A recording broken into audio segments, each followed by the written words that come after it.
Alright guys, I originally uploaded this video yesterday as a premiere, but unfortunately it got taken down because I got copyright strikes from 6 different companies.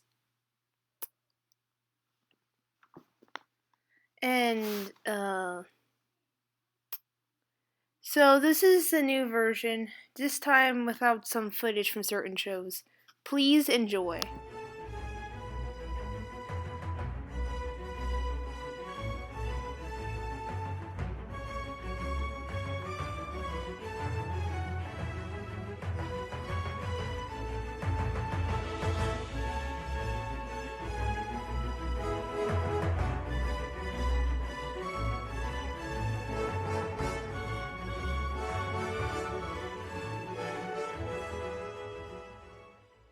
Hello everyone, Cartoon Trash Productions here.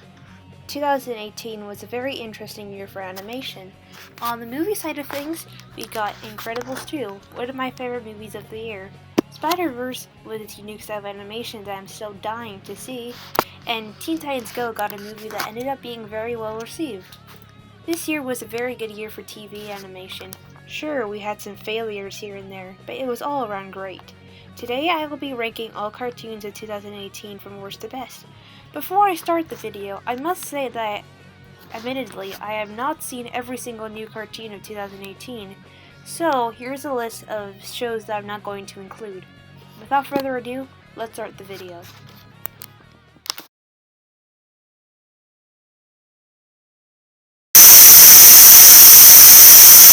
Our Cartoon President. This is, without a doubt, the worst new animated show of 2018. Why does this exist? Who thought this is a good idea for a show? Look, I'm neutral to Trump, and regardless of whether you like our current US president or not, this show was extremely tasteless, unfunny, and has cheap animation. In fact, it's like this decade's version of Little Bush. And we all know how that went. I don't like talking about politics, so I'm not going to say too much on this one, other than you probably shouldn't watch it. Thank goodness I don't have Showtime at my house anymore.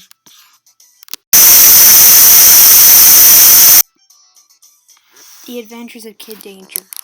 To this day, I still regret praising it in my review that I made of the show. This show is seriously lacking in the creativity department. The characters and one-dimensional went flat. The animation makes go animate grounded videos look like Disney movies, and it's pretty much just a cash grab that has no real reason to exist other than to promote the Henry Danger sitcom. The show's creator, Dan Schneider, who has no respect for animation whatsoever, was kicked out of Nickelodeon. So, it's very unlikely that the show will be coming back for season 2. Good.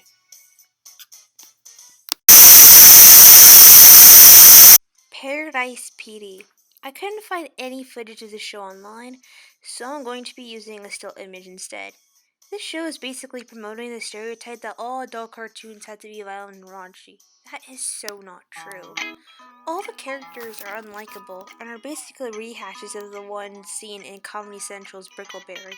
In fact, the entire show is a rehash of Brickleberry, but with cops instead of park rangers. Watch Final Space instead.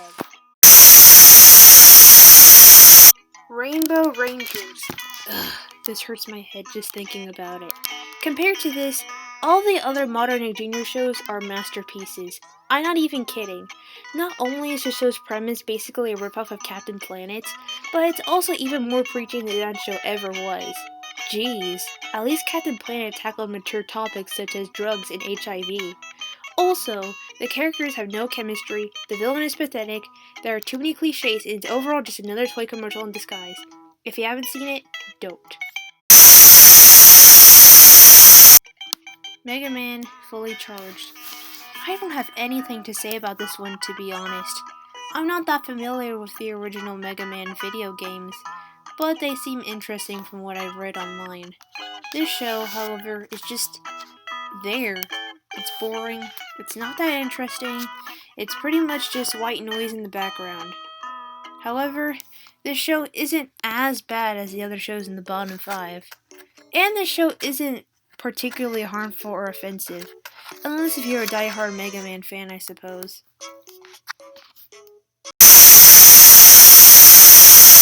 Pinkalicious and Peterrific. Now we're moving on to the meh shows. When the show came out, I really liked it, as evidenced by my review on the show. However, my opinions have drastically changed since then. While I still think that the animation and music are absolutely lovely, I've started to become annoyed with the show lately. Some of the plots, while interesting, drag for a while and are tiresome to watch. The writing is pretty sappy at times. Also, some of the characters aren't that interesting. Pinkalicious herself can be really annoying at times. To be honest, the only characters that I think are worthwhile are Peter, Kendra, and Norman. And to top it all off, PBS Kids treats the show like royalty and ignores the other shows, especially Ready Jet Go. But that's not a problem with the show itself. To be fair, it's not that bad of a show, and there are worse things that your kids could be watching. Fancy Nancy. Like Pinkalicious, this is another animated adaptation of the book series. I originally thought about putting this below Pinkalicious, but I don't have any personal beef with the show. Disney Junior gives the show equal treatment. Honestly, I think that the main character, Nancy, is very unlikable and selfish at times. But on the other hand, she does learn from her mistakes, and the series does have beautiful CGI animation and some catchy songs here and there. Also, the writing is at least passable. Again, there is worse out there. She-Ra and the Princesses of Power. I can tell that this is going to be a pretty controversial opinion. I know a lot of people like this show, but I just can't get into it. Now, I have to give credit where credit is due. The animation is fluid and the character designs are incredibly diverse, something that the original show can't speak for. I do appreciate the inclusion of LGBT plus stuff in the show, for personal reasons. But I've been noticing that some people only watch the show for that. Seriously, guys, the characters are more than just the gender they like, similar to human beings. Anyways, I feel like the show doesn't do enough to familiarize newcomers with the overall concept of She-Ra. Heck, I was confused when I was watching the first episode. Not only that, but the pacing is pretty slow. And some of the characters aren't particularly worthwhile. Glimmer in particular is pretty annoying. Overall, the show isn't my cup of tea, but more power to you if you do like it. Butterbean's Cafe. You know, this show is actually okay. Yeah, I said it. I wasn't expecting to like this show as much as I do. I blindly hated it at first, but then I realized that there's not that much wrong with the show.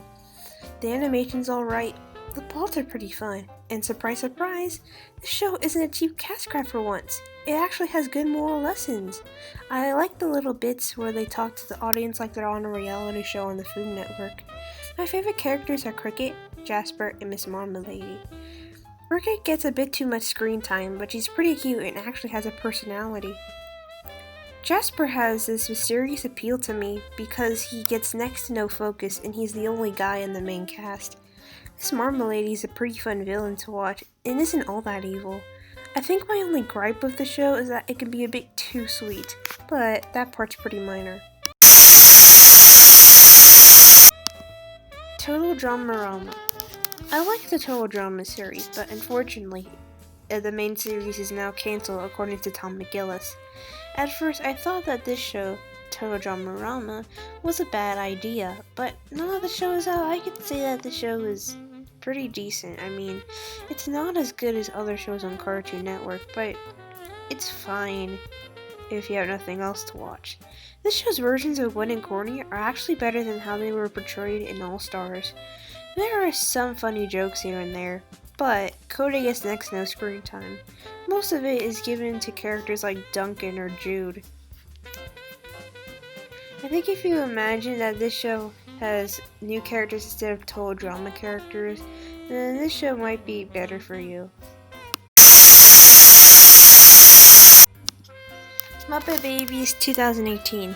This is a pretty solid reboot to the original Muppet Baby series from the 1980s. As I stated in my review for the show, it's mostly faithful to the original incarnation.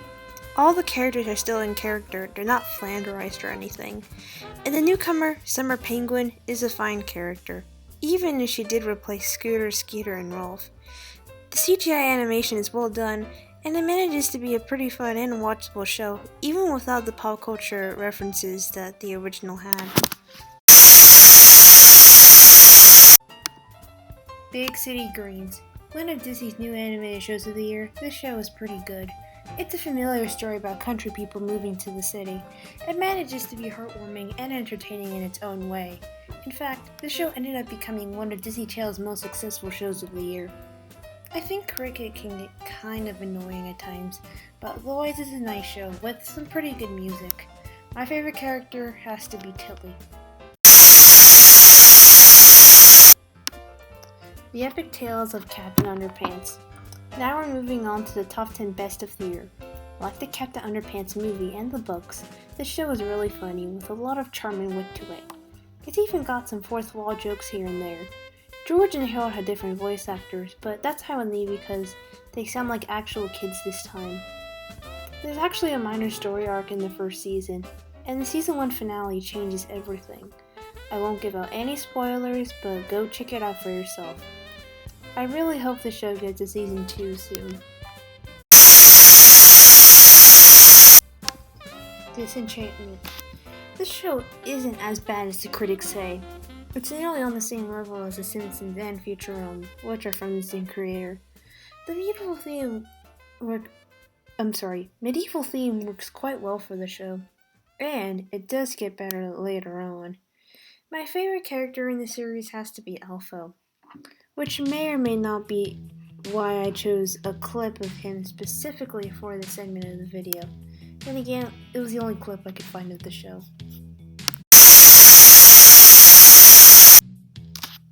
Unikitty. I was expecting the show to be a flop, and to my surprise, it turned out really well. It's a pretty fun spin-off to the Lego movie, starring the character Unikitty and her friends. All the characters are really likable and work off each other well, and the animation is really fluid. I'm glad that the show is a success. This show, I think, is a prime example of how to make a good spin-off.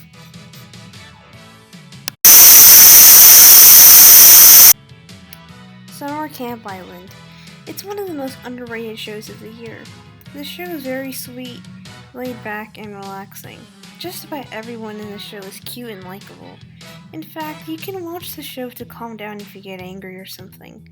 The premise is pretty creative, and I like how everything talks. I also enjoy how Oscar and Hedgehog are just platonic friends. I find the most enjoyable aspect of the show to be Susie, because her rude nature helps balance out the show's sweetness. Apple and Onion. Another one of 2018's most underrated shows, this show is a slice-of-life buddy comedy starring, well, Apple and Onion. Admittedly, the animation isn't the best, but the show makes up for it with its morals, catchy songs, and great voice acting. Not to mention that the main duo of Apple and Onion work off each other really well. Hopefully this gets more episodes soon. So far the show only has 10 episodes. And then it was removed from reruns on Cartoon Network. Let's Go Luna. By far the best PBS Kids show of 2018. Coming from the creator Rocko's Modern Life and Camp Lazlo, the show focuses on 3 kids who travel around the world with the moon. The show has quite clever writing for a preschool show. At the same time, it's pretty educational about several world cultures. You can learn a lot from it. The animation is fluid and the music is very catchy. Andy, Carmen, and Leo have a wonderful dynamic with each other. Please more of this stuff, PBS.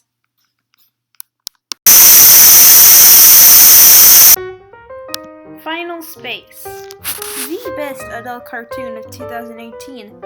Unlike most other modern adult cartoons, this show doesn't try to be gross for the sake of being gross, or offensive for the sake of being offensive. This show is perfectly clean, with the occasional swear word here and there, and has a great story to tell. Plus, the visual effects are beautiful, and Mooncake is adorable. Probably that's why I chose clips of him for this segment of the the video.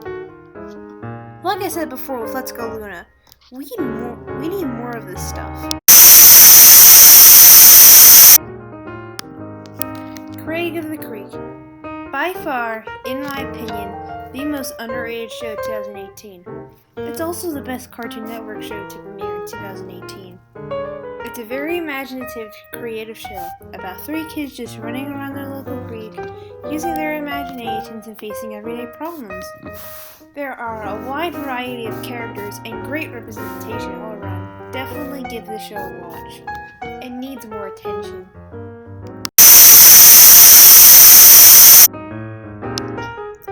Rise of the Teenage Mutant Ninja Turtles. The best new Nickelodeon show of 2018. Sure, it might be a spin-off of an already existing property, but it's better than anything else they churned out this year. It's quite faithful to the original TMNT shows, and at the same time, shakes things up just a little bit by having Raphael as the leader and not Leonardo.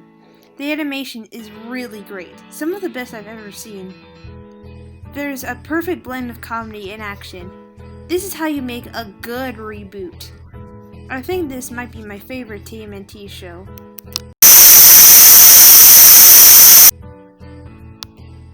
The best cartoon of 2018 is Hilda.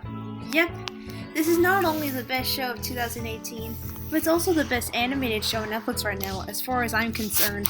Even if you never read the original comics, this show properly introduces you to the show's imaginative, expansive world and characters. There's tons of mystery and weird creatures. Heck, it reminds me a lot of Over the Garden Wall. Hilda is a very charming main character, and she has enough flaws to round her out.